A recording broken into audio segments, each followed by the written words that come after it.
ತಮಿಳುನಾಡಿಗೆ ಕಾವೇರಿ ನೀರು ಬಿಡುಗಡೆಗೆ ಈಗಾಗಲೇ ಶಿಫಾರಸು ಮಾಡಲಾಗಿದೆ. ಪ್ರತಿದಿನ 3,500 ಕ್ಯೂಸೆಕ್ ನೀರನ್ನ ಹರಿಸೋದಕ್ಕೆ ಈಗಾಗಲೇ ಸಿಡಬ್ಲ್ಯೂಆರ್ಸಿ ಸೂಚನೆಯನ್ನ ನೀಡಿದೆ. ಆದರೆ ಈ ಸೂಚನೆ ಯಾವಾಗ ಹೊರಬಿತ್ತು ಅಥವಾ ಸೂಚನೆ ಯಾವಾಗ ಬಂತು ಆವಾಗಿನಿಂದಲೂ ಕೂಡ ಆಕ್ರೋಶ. ಸಿಡಬ್ಲ್ಯೂಆರ್ಸಿ ಶಿಫಾರಸಿಗೆ ಕನ್ನಡ ಪರ ಸಂಘಟನೆಗಳು ಸಿಡಿದಿದೆ. ಇವತ್ತು 3 ಕನ್ನಡ ಪರ ಸಂಘಟನೆಗಳಿಂದ ಪ್ರತಿಭಟನೆಯನ್ನ ನಡೆಸಲಾಗುತ್ತದೆ. ಬೆಳಗ್ಗೆ 11 ಗಂಟೆಗೆ ಕರವೇ ಶಿವರಾಮೇಗೌಡ ಬಣದಿಂದ ಧರಣಿಯನ್ನ ನಡೆಸಲಾಗ್ತಾ ಇದೆ. ಮಲ್ಲೇಶ್ವರಂನ ಕುವೆಂಪು ಸರ್ಕಲ್ ಬಳಿ ಪ್ರತಿಭಟನೆ ಮಾಡುವಂತಹ ನಿಟ್ಟಿನಲ್ಲಿ ಈಗ ಸಿದ್ಧತೆಗಳನ್ನ ಮಾಡಿಕೊಂಡಿದ್ದಾರೆ. ಮಧ್ಯಾಹ್ನ 12 ಗಂಟೆಗೆ ಕರವೇ ನಾರಾಯಣಗೌಡ ಬಣದಿಂದ ಧರಣಿ. ಫ್ರೀಡಂ ಪಾರ್ಕ್ನಲ್ಲಿ ಕರವೇ ಪ್ರತಿಭಟನೆಯನ್ನ ನಡೆಸಲಿದೆ. ಆ ನಂತರ ಮಧ್ಯಾಹ್ನ 12:30ಕ್ಕೆ ವಾಟಾಳ್ ನಾಗರಾಜ್ ಪ್ರತಿಭಟನೆಯನ್ನ ನಡೆಸಲಿದ್ದಾರೆ. ನಗರದ ಮೈಸೂರು ಬ್ಯಾಂಕ್ ಸರ್ಕಲ್ನಲ್ಲಿ ಪ್ರೊಟೆಸ್ಟ್ ಅನ್ನ ನಡೆಸಲಿದ್ದಾರೆ. ಕಪ್ಪು ಬಾವುಟ ಪ್ರದರ್ಶನ ಮಾಡಿ ಕರಾಳ ದಿನ ಆಚರಣೆಯನ್ನ ಕೂಡ ಮಾಡಲಿದ್ದಾರೆ ಅನ್ನುವಂತ ಮಾಹಿತಿ. ರೈತರ ಹಿತ ಕಾಪಾಡಬೇಕಾಗಿತ್ತು ಸರ್ಕಾರ, ಆದರೆ ಆ ರೀತಿ ಮಾಡಿಲ್ಲ.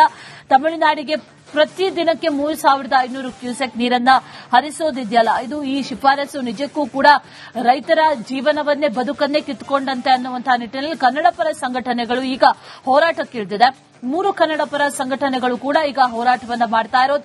11 ಗಂಟೆಗೆ, 12 ಗಂಟೆಗೆ ಹಾಗೆ 12:30ಕ್ಕೆ ಹೋರಾಟವನ್ನ ಮಾಡಲಿದೆ. 3 ಕನ್ನಡ ಪರ ಸಂಘಟನೆಗಳು ಇವತ್ತು ಹೋರಾಟದ ಹಾದಿಯನ್ನ ಹಿಡಿದಿದೆ.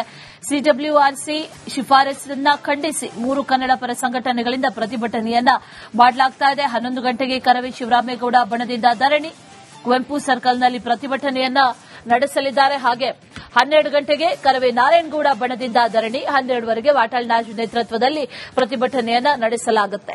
ಇದೇ ವಿಚಾರಕ್ಕೆ ಸಂಬಂಧಪಟ್ಟಂತೆ ಡೀಟೇಲ್ಸ್ ಅನ್ನ ಕೊಡ್ತಾರೆ ನಮ್ಮ ಪ್ರತಿನಿಧಿ ವೀರೇಶ್. ನೇರ ಸಂಪರ್ಕದಲ್ಲಿ ಜಾಯಿನ್ ಆಗಿದ್ದಾರೆ. ವೀರೇಶ್, ಇವತ್ತು 3 ಸಂಘಟನೆಗಳಿಂದ ಕನ್ನಡ ಪರ ಸಂಘಟನೆಗಳು ಪ್ರತಿಭಟನೆಯನ್ನ ಮಾಡ್ತಾ ಇದೆ ಅನ್ನುವಂತ ಮಾಹಿತಿ. ಆ ನಿಟ್ಟಿನಲ್ಲಿ ಯಾವ ರೀತಿಯ ಭದ್ರತೆಯನ್ನ ವಹಿಸಲಾಗಿದೆ, ಜೊತೆಗೆ ಈ ಹೋರಾಟದ ಸ್ವರೂಪ ಯಾವ ರೀತಿಯಾಗಿರುತ್ತೆ, ಯಾರ್ಯಾರು ಸಾಥ್ ಕೊಡ್ತಾ ಇದ್ದಾರೆ, ಡೀಟೇಲ್ಸ್ ಏನಿದೆ?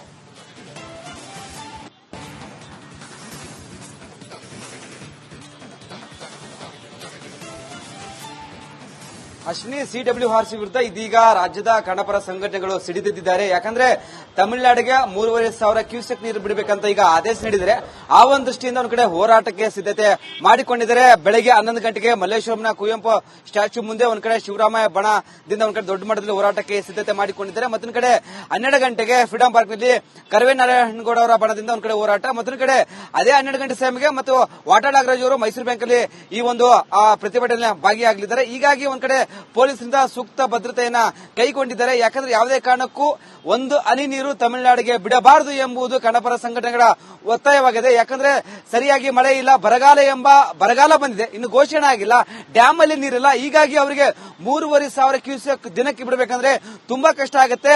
ಹನಿ ನೀರಿಗಾಗಿ ಪರದಾಡೋ ಪರಿಸ್ಥಿತಿ ನಿರ್ಮಾಣವಾಗುತ್ತೆ. ಹೀಗಾಗಿ ಸರಿಯಾಗಿ ವಾದ ಮಾಡಬೇಕು. ಯಾವುದೇ ಕಾರಣಕ್ಕೂ ಸರ್ಕಾರ ಮುಲಾಜಿಗೆ ಬಿದ್ದು ತಮಿಳುನಾಡಿಗೆ ನೀರು ಬಿಡಬಾರದು ಎಂಬುದು ಒಂದ್ ಕಡೆ ಕನ್ನಡಪರ ಸಂಘಟನೆಗಳು ಒತ್ತಾಯ ಮಾಡಿದರೆ, ಒಂದು ವೇಳೆ ಸರ್ಕಾರ ಏನಾದರೂ ನೀರು ಬಿಟ್ರೆ ಒಂದ್ ಕಡೆ ಉಗ್ರವಾದ ಹೋರಾಟ ಮಾಡ್ತೀವಿ ಅಂತ ಒಂದ್ ಕಡೆ ಎಚ್ಚರಿಕೆ ಕೊಟ್ಟಿದ್ದಾರೆ. ಮತ್ತೊಂದ್ ಕಡೆ ಆಗಸ್ಟ್ 3ರಂದು ತಮಿಳುನಾಡು ಸಿಎಂ ರಾಜ್ಯಕ್ಕೆ ಬರ್ತಿದ್ದಾರೆ. ಇಬ್ಬರು ರಾಜ್ಯದ ಸಿಎಂಗಳು ಮತ್ತೊಂದ್ ಕಡೆ ತಜ್ಞರ ಜೊತೆ ಮಾತುಕತೆ ಆಗಿ ಇದಕ್ಕೆ ಶಾಶ್ವತವಾದ ಪರಿಹಾರ ಕಂಡುಕೊಳ್ಬೇಕೆಂಬುದು ಕನ್ನಡಪರ ಸಂಘಟನೆಗಳು ಒತ್ತಾಯವಾಗಿದೆ. ಆದ್ರೆ ನಮ್ಮ ಡ್ಯಾಮ್ ಅಲ್ಲಿ ಕಬಿನಿಯಲ್ಲಿ ನೀರಿಲ್ಲ, ಕೆಆರ್ಎಸ್ ಅಲ್ಲಿ ನೀರಿಲ್ಲ, ತುಂಬಾ ಕಷ್ಟ ಆಗಿದೆ. ಮಳೆ ಇಲ್ಲ, ಬರಗಾಲ ಬಂದಿದೆ, ರೈತರಿಗೆ ತುಂಬಾ ಸಂಕಷ್ಟಕ್ಕೆ ಒಳಗಾಗಿದ್ದಾರೆ. ಬೆಂಗಳೂರಿನಲ್ಲಿ ಕುಡಿಯುವಿಗೆ ಹನಿ ನೀರಿಗಾಗಿ ಪರದಾಡುವ ಪರಿಸ್ಥಿತಿ ನಿರ್ಮಾಣವಾಗಿದೆ. ಆ ಒಂದು ದೃಷ್ಟಿಯಿಂದ ಈ ಒಂದು ನೀರನ್ನ ತಮಿಳುನಾಡಿಗೆ ಬಿಡಬಾರದು ಎಂಬ ದೃಷ್ಟಿಯಿಂದ ಇವತ್ತು ಹೋರಾಟ ಮಾಡಿದ್ರೆ 3 ಕನ್ನಡಪರ ಸಂಘಟನೆಗಳು. ಹೀಗಾಗಿ ಪೊಲೀಸರು ಬಿಗಿ ಬಂದೋಬಸ್ತನ್ನ ಕೈಗೊಂಡಿದ್ದಾರೆ. Ashwini, right Veeresh, thank you ಡೀಟೇಲ್ಸ್ಗೆ.